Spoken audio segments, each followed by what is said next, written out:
Yeah. You've been a leader in this DEI space for a while. So I want to tap into your opinions, your thoughts as it relates to the current state of DE&I. Where do you believe that we are now?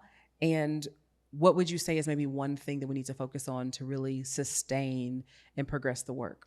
Yeah, so from the space where I sit, we know that the culture is shifting, right? And so it's even more important. I know on another episode you were talking to Dr. Bowtie, and he talked about sustainable initiatives.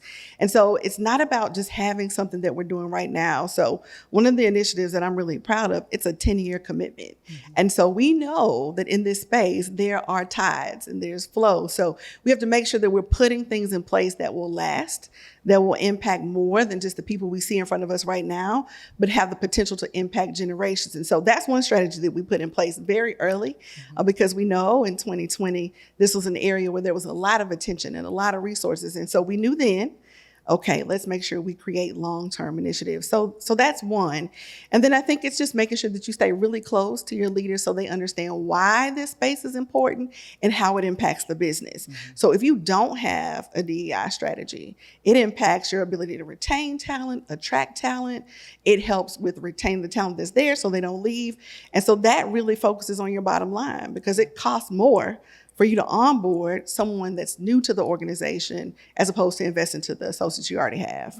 Absolutely. And you mentioned retention, and my mind went to customers as well. I think sometimes we miss the connection to DEI and the business. It certainly is a business imperative because it can open you up to so many innovative ways to attract maybe a new segment of clients, but also to break into communities because you have that cultural relevancy that's reflected inside of your leadership team, right, to advise on the strategies that you're bringing innovation to. Well, you have to have the community partners that are literally doing the work day in, day out. So yes, we have resources and we have advisors, but we're not there every day to do this work in these specific niches. And so our community partners are critically important because they tell us where we can create the most impact. And then working with them, we know because we can see the results and we see the lives that are being impacted. So it's important, particularly for us in healthcare, we help everyone.